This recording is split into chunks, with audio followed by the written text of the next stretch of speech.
Shout out to Burner. Hope you're doing well, Burner. You already know who it is. Shout out to Burner.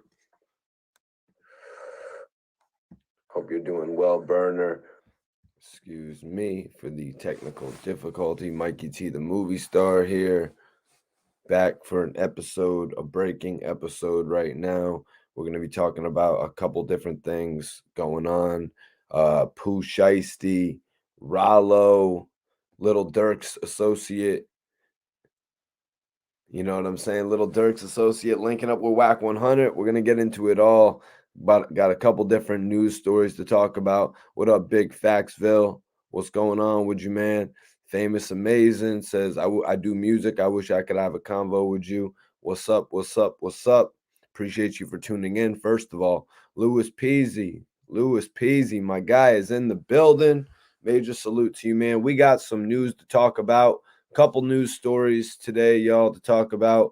You know, usually it would be one or two topics, but today we've got three topics to touch on in this hip-hop news brief from yours truly, Mikey T, the movie star.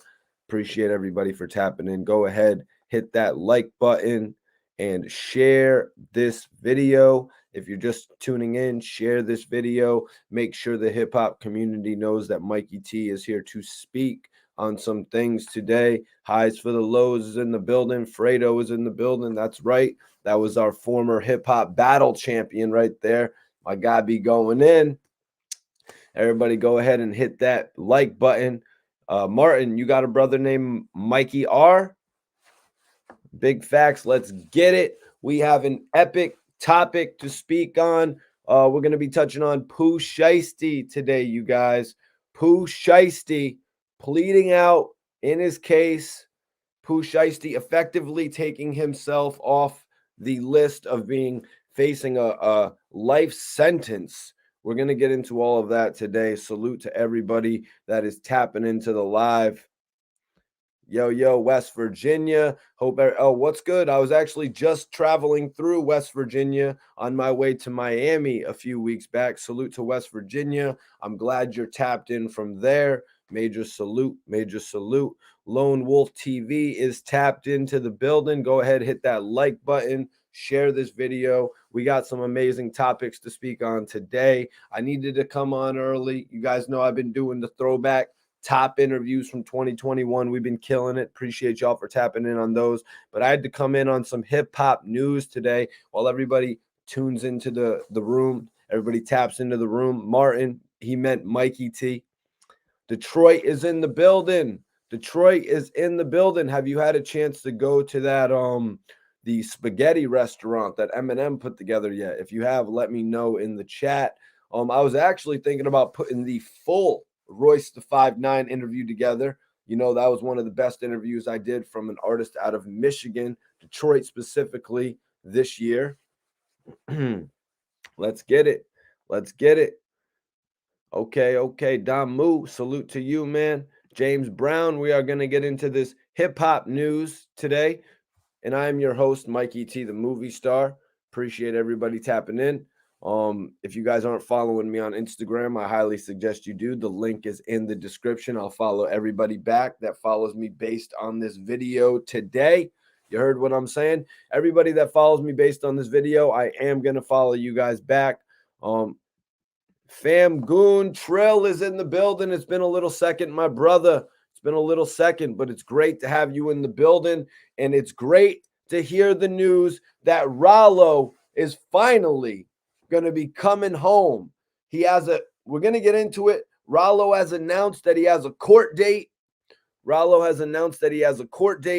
this could mean that Rallo actually comes home, you guys, because this man has been locked up since April of 2018. And now we're coming up on April of his court date, which is in March. We're going to get into his full message that he posted on the gram, but his court date in March of the middle of March, I believe, the specific date, we'll get into it in just a second, will mark 4 years of Rallo's incarceration.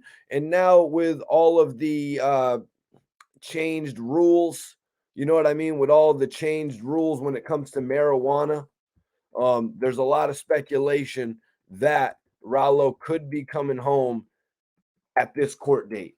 And I gotta believe that as well. He's been locked up for 4 years over some bogus cross country trafficking charges when it's just marijuana.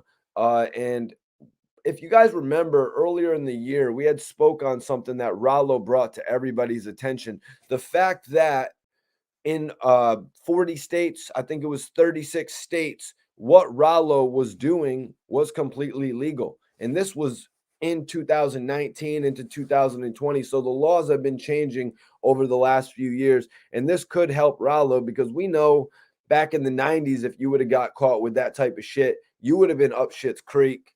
But Rallo is in a really good situation right now, being that he could more than likely get out of this. I believe you guys, the deal I heard he accepted was 7 years, but I'm hoping he comes home in March. Yo, major salute to Texas. Salute to Texas. Stickman Kenny is in the building. Do me a favor, hit that like button and share this video.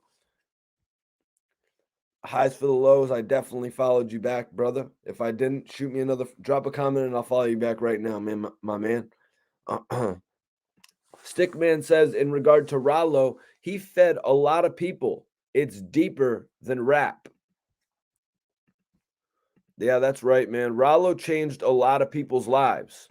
Rallo legitimately changed a lot of people's lives, y'all. The living environment that he put the people in, the fact that he would make sure everybody was eating.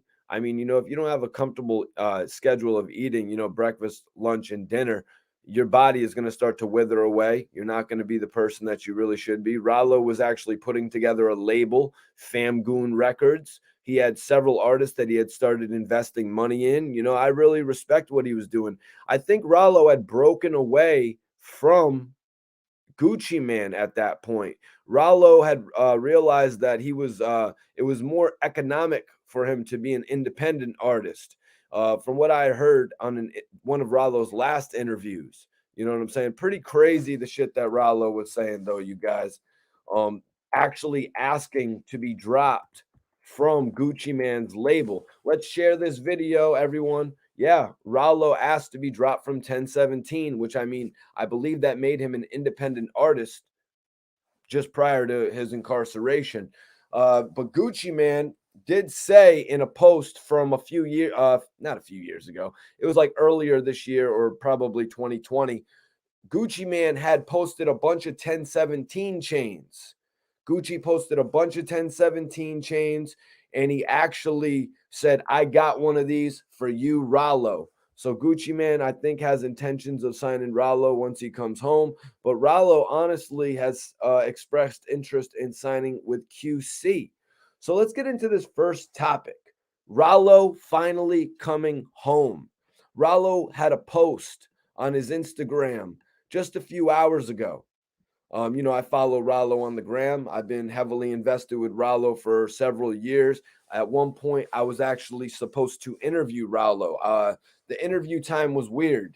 They were actually going to do an interview with me. It must have been right before him and Birdman all went up to the Breakfast Club or something, because I was going to do an interview with Rallo at like 7 or 8 o'clock in the morning. So I was driving up to New York City at like 3 o'clock in the morning, 4 o'clock in the morning. I was tired as hell and I got into an accident. So that's what enabled me from doing my interview with Rallo, which was going to be a classic interview, by the way. I had an amazing interview written up for Rallo. Really sucks I didn't get an opportunity to interview him, but I've been following him nonetheless for his entire career, from where he dropped all the hints about he was signing to a label. And a lot of people assumed it was going to be free bands with Future because of all the collaborations that they had and his association with Young Scooter.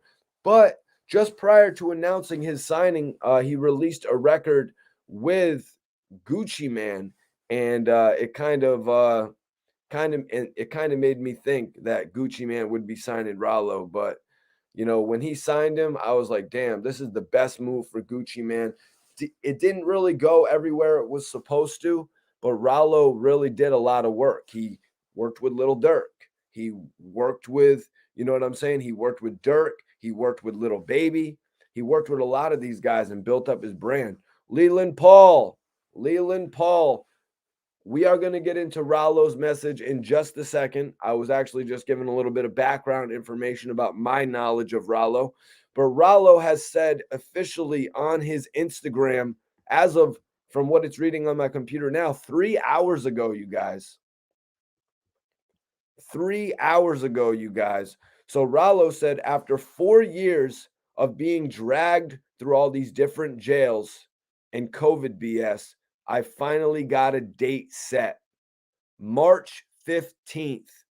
If I ever did anything to hurt you, I ask that you forgive me. So, right there, before we even get into the rest of the message, Rallo is revealing he has an official court date, March 15th. And I've got to say, you guys, given the circumstances of everything, I got to believe that Rallo is going to walk into that courtroom and walk out that day a free man, as long as he's got the right lawyers in place, as long as the right people are behind him. Like I was saying earlier, Gucci Man has expressed interest in re-signing Rallo and bringing him back to the revamped 1017. You know, all the success that Pooh Shiesty was having and Fujiano actually blowing up. Both of those rappers actually incarcerated. Crazy enough. Cash, what is popping with you? Appreciate everybody tuning in. Rallo has given us all another message on his Instagram. He said, after 4 years of being dragged through all of these different jails and COVID BS, I finally got a date set, March 15th. If I ever did anything to hurt you, I ask that you forgive me. I forgive you, Rallo. I forgive you for not setting up the interview once I got in the car accident and couldn't do it, because Rallo actually fired the woman that was his I think she was his PR plug back then. He fired her, and then he also said, anybody that ever contacted me through this woman, I will not deal with you ever again. So Rallo, I'll be the first to come on the internet and say, I forgive you for making a decision like that just based off of firing somebody, because you don't cut off business relationships just because you fired one person who might have set you up with somebody else. Rallo was just looking at it like, oh, that person is a snake. Everybody that she was probably associated with is a snake. This, that, and the third, as I usually say. You know, so I will forgive Rallo for acting like that. And I can hopefully say that we will do an interview when he comes home. So he said, I finally got a date set, March 15th. Will apparently be Rallo's first court date in I don't even know how long, you guys, with everything going on with COVID. He could have been tied up without a court date for a full year. He said, if I finally got a date set, March 15th. If I ever did anything to hurt you, I ask that you forgive me. I don't want to walk into that courtroom with no bad vibes. I need prayers for me and not against me. It's some people that love and need me. Go to famericanews.com to help. So Rallo right here sounds very positive. He's in a good state of mind. He wants to walk into that courtroom with grace. He wants to walk into that courtroom with honor. He doesn't want to have any, negative energy on his mind. Some people may have turned their back on Rallo in the past. He doesn't want to think about that right now. Y'all can say it in the chat who it was, but Rallo doesn't really want to even think about that right now. He wants to more so think about the opportunity that awaits him outside of the prison, y'all. And I think Rallo has an amazing opportunity once he leaves jail, whether it is on March 15th, 2022, or if Rallo comes home in the near future. And I had believed that I heard that Rallo had taken an acceptance of 7 years in jail. I believe I read that report at one time. And we all know that Rallo has denied taking 5 years in jail, because he didn't want to leave his associates up Schitt's Creek. Rallo is an honorable guy. We've seen stuff like that in the past when it's come to Bobby Shmurda and Rowdy Rebel. Now, they were hip hop collaborators. You know what I mean? Like these guys are the yin to the yang. You know what I'm saying? And I'm not talking about the yin yang twins, but dope interview that Sean Prez did with the yin yang twins. I'm actually watching that right now. Interesting interview.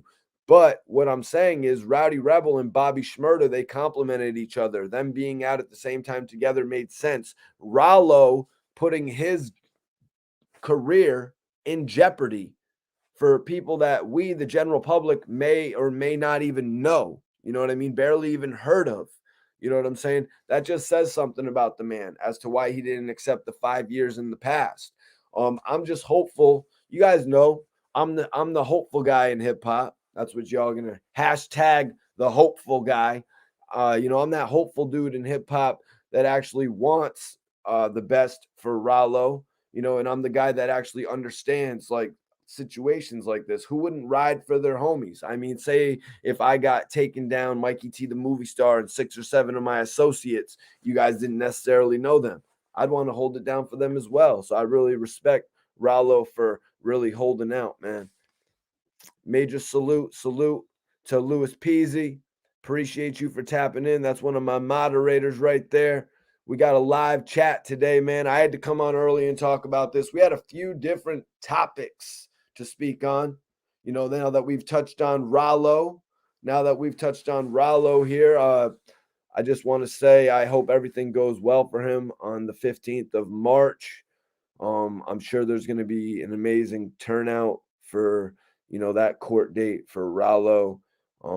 He had said once he gets out of jail that he wants QC, he wants the homie from he wants the bosses from QC to pick him up in a Wraith with 250,000 in blue notes. So I think Rallo's going to have to up the ante on that. I think he's going to have to up the ante on that a little bit. I mean, Bobby came home and Quavo picked him up in a jet. So, yo, what up? What up, Prince? How you doing, brother? Appreciate you for tapping in. Hell, I appreciate everybody for tapping in. We're just talking about our first topic. Our main event is Pooh Shiesty. And it's interesting because Pooh Shiesty and Ralo figuratively, not literally at the time, but they were label mates under Gucci Man. And they could be label mates in the future because y'all, Pooh Shiesty, who has pled guilty apparently, will be coming home. As I'm reading some reports, him pleading guilty is going to put him in a position where he doesn't have to do life in prison or hopefully any serious prolonged period of time. Academics, I believe it was Academics, had done an interview with some sort of an officer, not too familiar. You know what I'm saying? I'm more on my NWA shit when it comes to that. I'm more on my Ice T shit when it comes to that. But he had done an interview where it said possibly Pooh Shiesty could get out of this with as much as 10 years, as little as 5 years. Hell, Gucci Man was just rapping in his new song. What was that new freestyle, you guys, that Gucci Man just dropped today? Shout out to everybody tuning in. This is your boy, Mikey T, the movie star. Gucci Man just said in his freestyle that he dropped today, where he was reading the bedtime stories to Ice, he was actually rapping about the fact that people were hating on him and, theorizing that he would get 10 years in jail, that he would get 20 years in jail, and then his career would be over.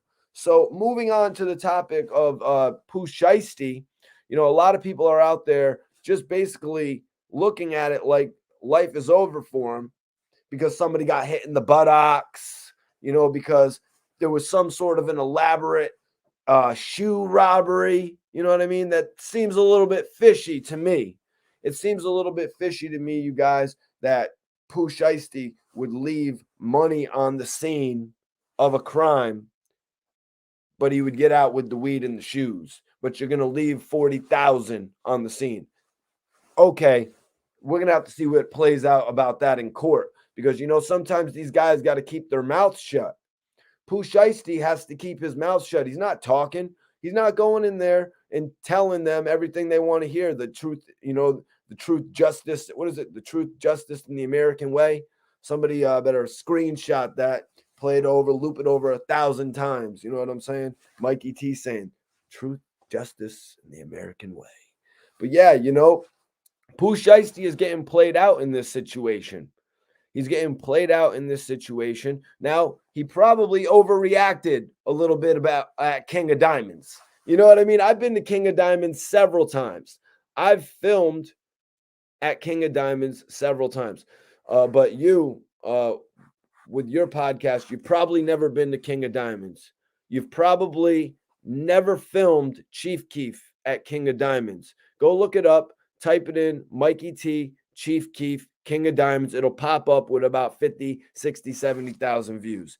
I've been in King of Diamonds on multiple occasions. Hell, I've been in King of Diamonds with Gilly the Kid, Floyd Mayweather, Rick Ross and Scott Storch. The list goes on and on. I've been there a number of times, and I've never seen any sort of melee pop off at King of Diamonds, especially going to the extent of a shot being fired. Now, I've been in there to the point where there was no one in there. You know what I'm saying? Rest in peace to my brother, Cousin Todd. I've been in there where artists were performing, like Cousin Todd was in there performing. But like I said, I've been in there when nobody was there. I've been in there when it was shoulder to shoulder and nothing was popping off. People were just enjoying the time. But a situation happened at King of Diamonds that resulted in Pooh Shiesty obviously fearing for his situation. Artists get tried all the time when they venture out of their known area. Hell, look what happened to the Migos back in the after 2010, 2013. I heard about it. I lived in Miami at the time. The Migos, their tour bus got hit up. You know what I'm saying? Crazy shit. And I'm not even talking about the more well-established artists. I'm talking about the newer artists that get challenged, that get tested at these events. Look what happened to Casanova at King of Diamonds. And that I was gone by then. You know what I'm saying? I left Miami in 2015. Everybody really started turning up in Miami after 2015, I guess, man, because none of this shit. I mean, I seen people fighting outside of Cameo. You know what I'm saying? I seen this one dude get drug out, hands slammed on the concrete, all types of shit. I seen stuff play out, right? You know what I'm saying? But stuff is just getting crazy. And now it looks like Pooh Shiesty has actually pled guilty to the charges. Let me bring up some information here because everybody is reporting on this. Appreciate everybody tapping in on the live chat, though, today. Appreciate everybody tapping in, man. Go ahead, hit that like button, share this video. Let them know Mikey T is in here talking about the realest shit in hip hop. Today it's a little bit different. We got a couple different topics that we're speaking on. But Pooh Shiesty has pled guilty to a single firearms conspiracy charge. And Rolling Stone says that this means that he's no longer facing a possible life sentence. So at this point, you pretty much just look up firearms conspiracy. A firearms conspiracy charge. Everybody knows conspiracy is a bitch. Everybody knows that conspiracy is a bitch, you guys, because that's how they attach you to anything. But he has pled guilty to a single firearms conspiracy charge. Hit that like button. Let people know Mikey T, the movie star, is in here talking about hip hop. We're back. The most hated yet anticipated is back.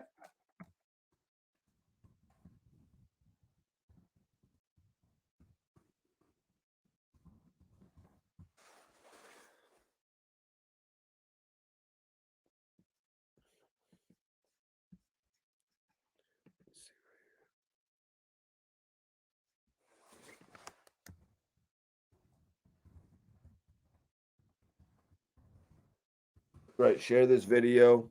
Everybody share this video. But yeah, firearm charges are different, you guys. It really depends on, if you're a felon in possession, if you're a first-time offender. But what I'm reading here is the maximum prison sentence for firearm offenses is typically 10 years. Now,